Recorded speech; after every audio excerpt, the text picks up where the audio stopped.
mouths are made up of the upper and lower jaws. When we open our mouths, we can see the gums on the upper and lower jaws.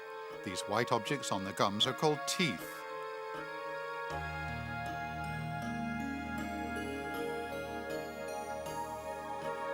This baby is only 5 months old. His teeth haven't yet come out from the gums. Now he's 8 months old. 2 separate teeth have grown through the lower jaw. His first tooth began to appear about 1 month ago, and the second one followed later. Now he's 10 months old, and teeth have started to appear on his upper jaw too. This little boy is 3 years old, and he now has a set of teeth on both jaws. This boy is 6 years old, and his first tooth has fallen out. This boy is 7 years old. The small hole was formed by a tooth which has fallen out.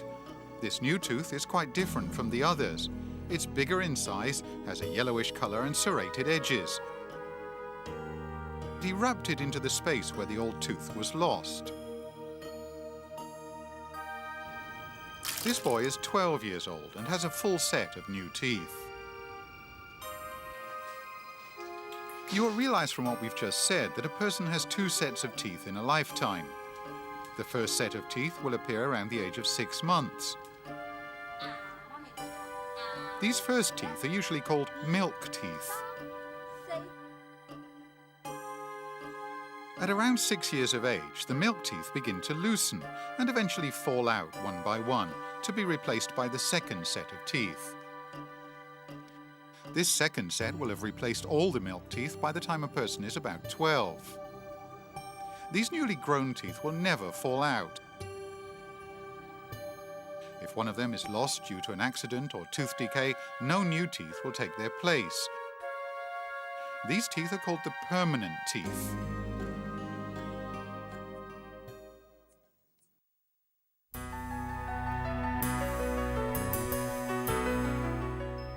Newborn babies are toothless. They can only drink milk or water. After their milk teeth have grown through, babies can start trying other kinds of food. To start with, they have only their front teeth. At this time, they gnaw food with the front teeth and try to chew.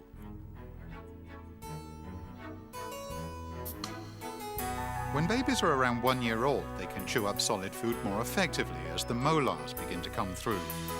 So the main functions of teeth are for chewing food and helping us to swallow.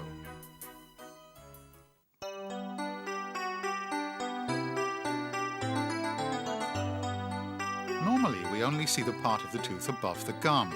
This part is called the crown. Other parts of the tooth lie under the pink gums.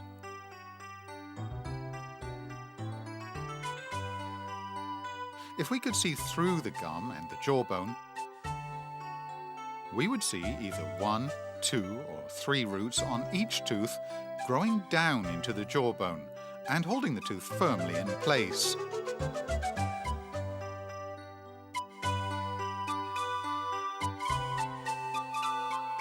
If we cut a tooth vertically, we can see its structure. The hard tissue of a tooth is mostly made up of dentine.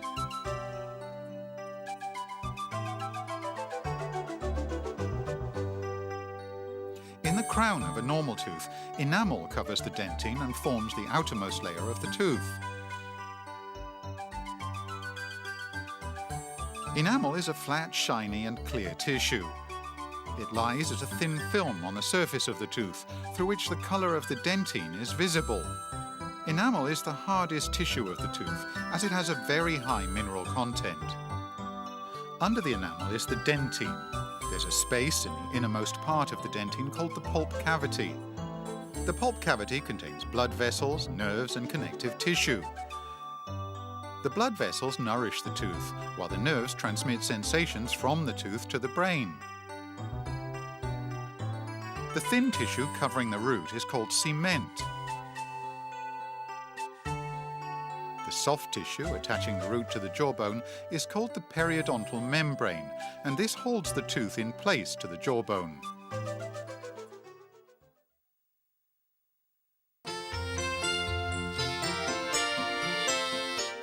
There are several different types of teeth, including incisors, also known as front teeth, canines, premolars,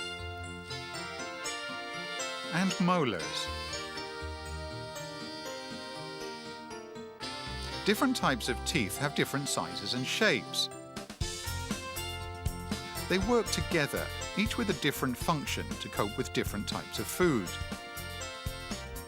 There are 20 milk teeth, including 8 incisors, 4 canines, and 8 premolars.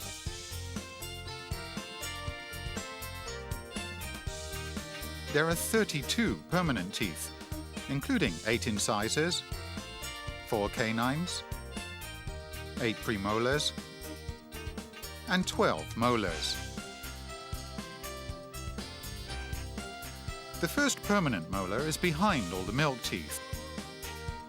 Since it usually comes out at the age of around 6, it's called the 6-year molar.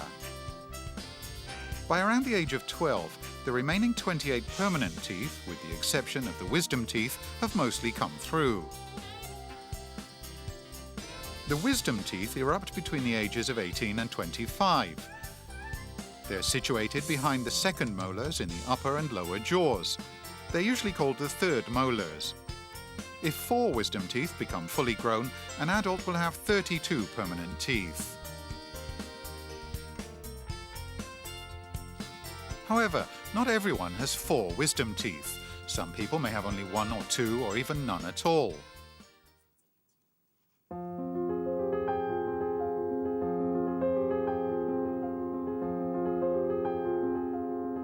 Tooth decay and periodontal or gum disease are the most common tooth diseases in Hong Kong.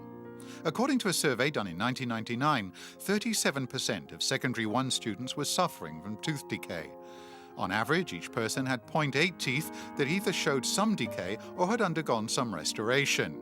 Moreover, 96% of teenagers were found to have mild periodontal disease. The presence of plaque is certainly a major cause of tooth decay and periodontal disease.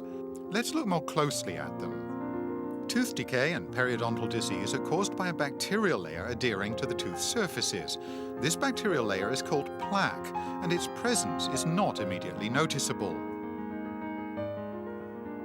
The bacteria in the plaque digest and absorb the food particles stuck between the teeth or on the tooth surfaces. When digesting the food, the bacteria produce acids which demineralize the enamel, resulting in tooth decay. We should notice that not only sweets or other sugary foods contain sugars, most of the food we consume has sugar added to it to make it taste better. Some carbohydrates, such as cooked starch, will also be dissolved into sugars in the mouth to produce acid, leading to tooth decay. Early tooth decay may not bring discomfort to the sufferer, so it's not easily noticeable. However, if we get into the good habit of having regular checkups, tooth decay can be detected at an early stage and proper treatment can be provided. If, however, the decay spreads into the dentine, the person may then feel pain. If it's not treated, the decay may spread to the pulp and considerable pain may be produced. When the pulp is infected with bacteria and becomes necrotic, the pulp may contain pus and an abscess will develop in the root.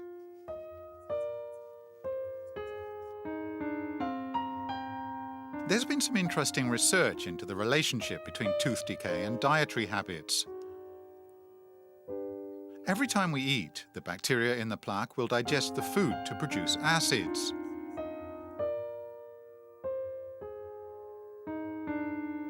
This chart shows that the pH value in the mouth will decline or become more acidic quickly after we've eaten. Demineralization will occur on the enamel of the tooth surfaces, increasing the chances of tooth decay. However, our saliva is alkaline, so it can neutralize acid. The chart shows that the pH value on the tooth surfaces will increase slowly sometime after eating, allowing the dissolved minerals to be deposited back into the enamel. But we should note that it takes some 30 minutes to complete the process. If this person eats continuously, the frequency of the production of acid will increase and tooth decay will occur more easily. Periodontal disease is also caused by plaque. The bacteria in the plaque release toxins to irritate the periodontal tissue, causing periodontal disease. If the plaque is not removed, it will be calcified and eventually turn into tartar. The rough surfaces of the tartar enhance plaque accumulation and continue to irritate the gums. The common signs of mild periodontal disease include red and swollen gums and the easy bleeding of gums when brushing teeth. If there is a mild periodontal disease, a suitable toothbrush and dental floss should be used to clean the teeth.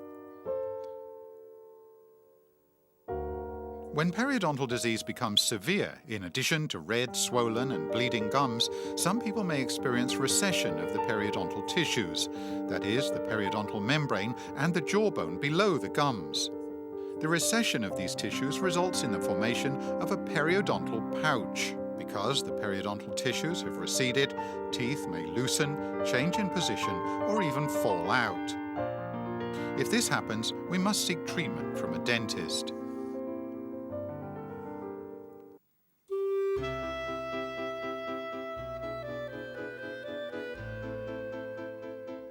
Tooth decay and periodontal disease are caused by plaque. To avoid these, we should start by cleaning up the plaque. If we brush our teeth properly every day, the plaque can be removed effectively. Toothbrushing can clean the plaque on the tooth surfaces, but it cannot remove the plaque from tooth surfaces that are close together. Some people use toothpicks to clear out food stuck between the teeth. However, this isn't a good practice, as it may easily damage the gums. The proper way to clean adjacent tooth surfaces is by flossing. Dental floss can be used to clean away the plaque and food particles between two teeth. The Water Supplies Department of Hong Kong has been adding fluoride to drinking water since 1961. Fluorine is a non-metallic element, and fluoride is its compound. It's been proved by medical experiments that adding a suitable amount of fluoride to drinking water can prevent tooth decay. This is because fluoride can help minerals to be deposited on tooth surfaces to strengthen their structure, thereby preventing acid damage. Fluoride can also control bacterial activity in the plaque and reduce the chances of tooth decay. Most toothpaste advertisements claim that fluoride in toothpaste can help to prevent tooth decay. Is this true? Yes, it's true. Medical research has proved that fluoride toothpaste can further reduce the chances of tooth decay even where fluoride has already been added to drinking water. Therefore, remember to brush your teeth with fluoride toothpaste because it's effective in preventing tooth decay. One habit that has an opposite effect on your dental health is smoking. It not only produces bad breath and badly stained teeth, but is also harmful to general health, causing illnesses such as heart disease and lung cancer. Moreover, the chance of smokers developing periodontal disease is 5 times higher than that of non-smokers. For the benefit of your health and appearance, do not smoke. It's always better to prevent getting tooth disease in the first place. Having regular dental checkups will allow the dentist to detect tooth diseases and treat them at an early stage.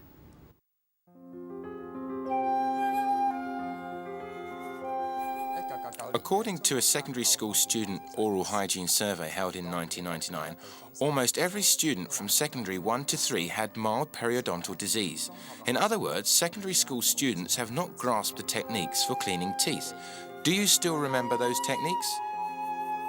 The main purpose in cleaning teeth is to remove the plaque which adheres to the tooth surfaces. We should brush gently to avoid damaging the gum and debrading the teeth. Choose a toothbrush with a small brush head and soft bristles. Place the toothbrush with its bristles at an angle to the gum. Start with the innermost tooth, working on 2 to 3 teeth at one time, so that the movement will not be too drastic. Scrub the teeth gently, using roughly the same force as you would use to hold a pen. Move the toothbrush backwards and forwards about 10 times to thoroughly remove the plaque. Finish brushing the outer surfaces of the upper right molars, moving the brush forward systematically. Then, brush the outer surfaces of the incisors and continue onto the left molars. Then onto the lower teeth, moving systematically from the left molars at the back to the incisors at the front, and continuing until you reach the right molars at the back. Now clean the inner surfaces. Start brushing from the inner surfaces of the upper right molars in the same way as the outer surfaces. When brushing the inner surfaces of the incisors, hold the toothbrush straight like this, brushing from the gum line towards the tooth edge. Then go on to brush the inner surfaces of the left-hand side molars. Now turn to brush the lower teeth, starting to brush from the left molars at the back. As your tongue lies alongside your teeth, you should brush the teeth with the tongue relaxed. To brush the incisors at the front, hold the toothbrush like this, just as you did with the upper incisors. Brush from the gum line towards the tooth edge until you have finished brushing the right molars. Finally, place the bristles of the toothbrush on the upper molars. Brush backwards and forwards the chewing surfaces. Brush the left-hand side when you have finished on the right. Then brush the chewing surfaces of the lower teeth similarly. Remember to brush both left and right-hand sides.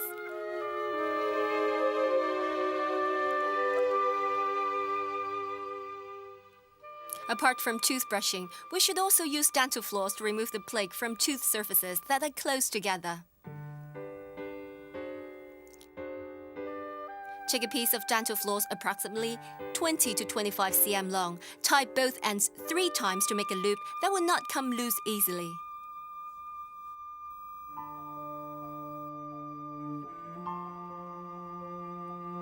Use the forefingers and thumbs of your hands to hold a 2 cm length of floss.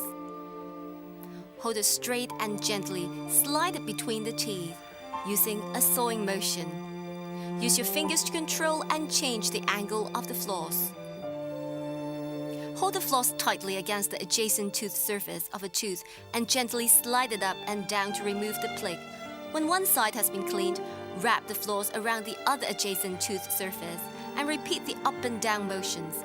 Then use a clean part of the floss loop to clean up the adjacent tooth surfaces of other teeth.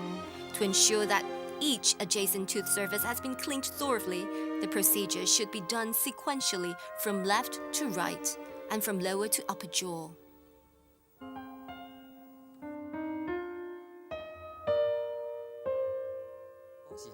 To maintain good oral health, we should have healthy living habits. These include regular oral checkups for proper treatment and learning the techniques of effective teeth cleaning. It is very important to keep our teeth and mouths clean. Every day, take time to brush your teeth in the morning and before bed, using a proper toothbrush, fluoride toothpaste, as well as dental floss to clean the gaps between the teeth. Of course, we should also eat less often and not smoke. This is how we can maintain oral health and successfully prevent dental disease.